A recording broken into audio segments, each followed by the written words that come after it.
Hello friends, welcome back to my channel and to another Plan With Me video. This week we are memory planning the week that was February 10th to February 16th. We are using this beautiful kit from Planner Face with the stunning fashion girl that reminds me of Lily Collins. Don't know why, but from the moment that this kit was released in store, I was just like, it's Lily Collins. Anyway, like I said, kit is from Planner Face. I did use a Scribble Prints Co. foil bundle for this in the hearts pattern. I don't know if it's the new pattern. I don't know if it's the old pattern. I just know that it's a foil kit that I've had in my collection for a little while. And I've always felt that the heart pattern was like too much, like too bold.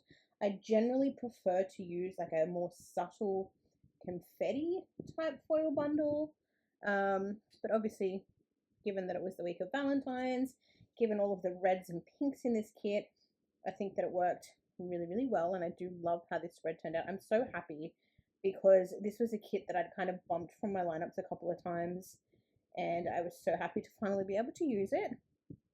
I even used some of the scripts from the foil bundle, which I don't really do a lot, especially when it's like one of the older formats, because I don't really like the font in the scripts. But yeah, this week's sidebar is again very standard. This kit did come with a Planner Face toolbox, so I've used that.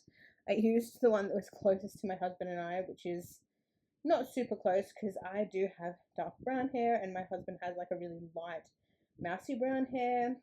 So he's not blonde, he's not really brunette. But you know, we make do.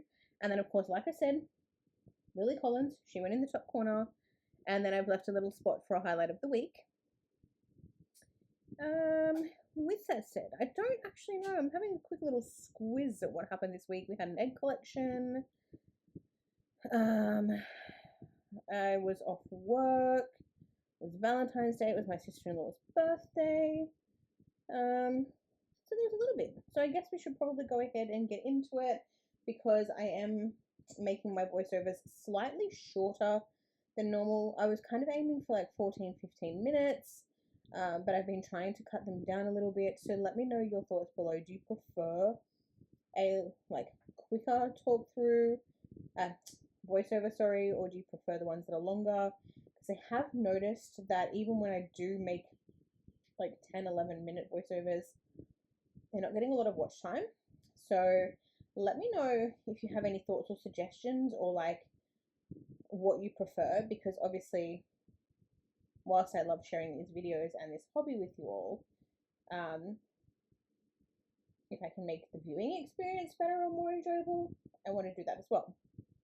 But with that said, let's go ahead and start the day by day. So Monday, we actually had egg collection for our IVF cycle. It was the first cycle of the year. Nice early start. So it's 6:30. I think you generally have to get there like half an hour beforehand. And as I've said before, the clinic is like a 45-minute drive away from us, depending on traffic. So it can be longer. So we obviously have to account for a little bit of extra time just in case. So that's never fun because you're at the hospital super early. And then I'm pretty sure off memory, they ran a little bit late. So that was making me anxious because when you do your trigger shot, it's supposed to be done exactly 36 hours before you end up on that table and they collect your eggs. And obviously, like any deviation from that can impact results. So that's always nerve-wracking. But then after egg collection, basically you wake up from the surgery, they wheel you into recovery. You're generally in recovery for about 30 minutes. They give you some food, they give you a cup of tea or coffee, make sure you're all good, take your cannula out, and send you on your way pretty much. So once I was out of there, it was probably about, I don't know, 9:30, 10 o'clock, something like that. So we decided to go and have breakfast at Pancakes on the Rocks.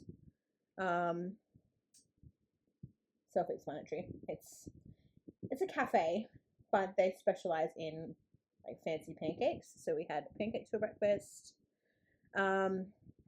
This egg collection did not go to plan. I don't recall what the statistics were, But basically, when they collect your eggs on the very first day, you get an update that afternoon to tell you how many eggs.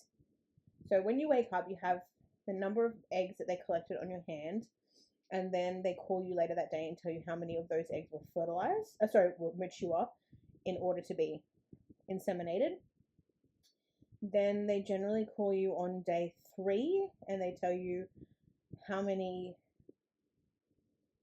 of the inseminated eggs were now like developing into early blastocysts, and then they call you on day 5 to let you know like the outcome. So off memory, I'm pretty sure from this collection cycle we only collected 8 eggs, which was disappointing because I'm pretty sure I had 16 follicles. And basically, when you get told you have 16 follicles, whilst it's not a perfect science, you generally kind of like, that's the ballpark of eggs that you would get. So 16, you would maybe expect, I don't know, 10, 12, 13.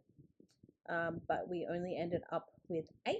So we had 8 eggs, and of those 8, only 4 were mature. I'm pretty sure that was our worst cycle of all of the cycles we've done. So we've done 4 egg collections total over 2 years, and I'm pretty sure this was the worst one, because usually we would collect, like for example, our very first cycle, I think we had 8 and I think 6 fertilized, and then I think there was another cycle we got, I don't know, 13 eggs, I think 8 fertilized. So you do expect a drop off, but you don't expect a 50% drop off before the first step has even happened. Like generally speaking, at each step of the process, they say to account for a 50% loss. So like fertilization, say for example, you get 8, by day 3 you'd have 4, by day 5 you had 2. So to have a 50% drop off within 24 hours was quite upsetting. I then took a nap when I got home, and I marked that we watched I'm a Celebrity, and then I've left space to mark that we watched something else, but I didn't mark what it was. Tuesday I marked that I slept in because, like I said, I was off work this week, and we got our official day 1 update. So again, of those 4 mature eggs, only 2 fertilized, so again another 50% drop off, which to me basically meant in my head that by day 5 we would have nothing, because they expect 50%. Next stage would be 1. Next stage after that, 0. So I was incredibly anxious. This week was just not fun. I marked that I watched a movie called Why Did I Get Married this day, that I had some planning time and watched some YouTube, and then that evening I read Never Never. Wednesday, I don't know what I marked there. I watched some YouTube. I had a counselling session at 3 p.m. Left some space for some TV that I didn't mark down, and then marked that I read again. Thursday, I marked that I watched Miss Peregrine's Home for Peculiar Children, which is pretty good. I had a waxing appointment. I had a nail appointment. I got McDonald's. My goodness. I was feeling anxious, and then again, I did do some more reading. I have really bad indigestion right now. It's making my throat tickle.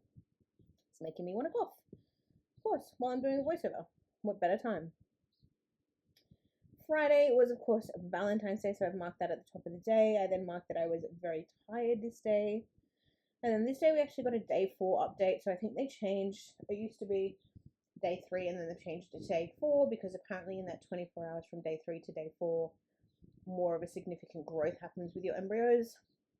So on that day, we got an update to say that, surprisingly, the 2 fertilized eggs or embryos, whatever you'd like to call them, were still actually on track, which was very shocking, because we were like, oh my god, like, this never happens. And we thought maybe after all of this we'll end up with 2 embryos. They only have to make it 1 more day.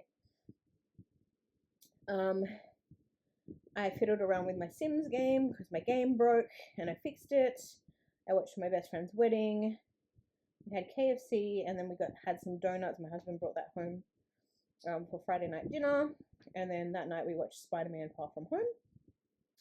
Saturday morning was our day 5 update, and it was basically that we were going to have no embryos. So even though the day earlier both were on track, they weren't this day. I cried. I had some noodles for lunch. I had an iced coffee. because we went into the shops. We went to Typo, which is a stationery store, and to JB Hi-Fi. We did a grocery shop, and then that night we watched a movie called Woman of the Hour, which starred Anna Kendrick, I think it was. Sunday, it was my sister-in-law's birthday.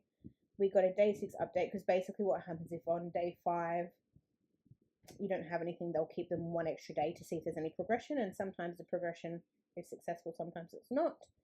But for our day 6 update, we were told no embryos, they weren't suitable for freezing, they weren't suitable for transfer, like they were going to be discarded essentially. So naturally, I was in my feelings a bit about that. I took my Christmas tree down this day, I cuddled my dog, and then I got ready for work, and that was the end of this week. Thank you so much for watching. Bye!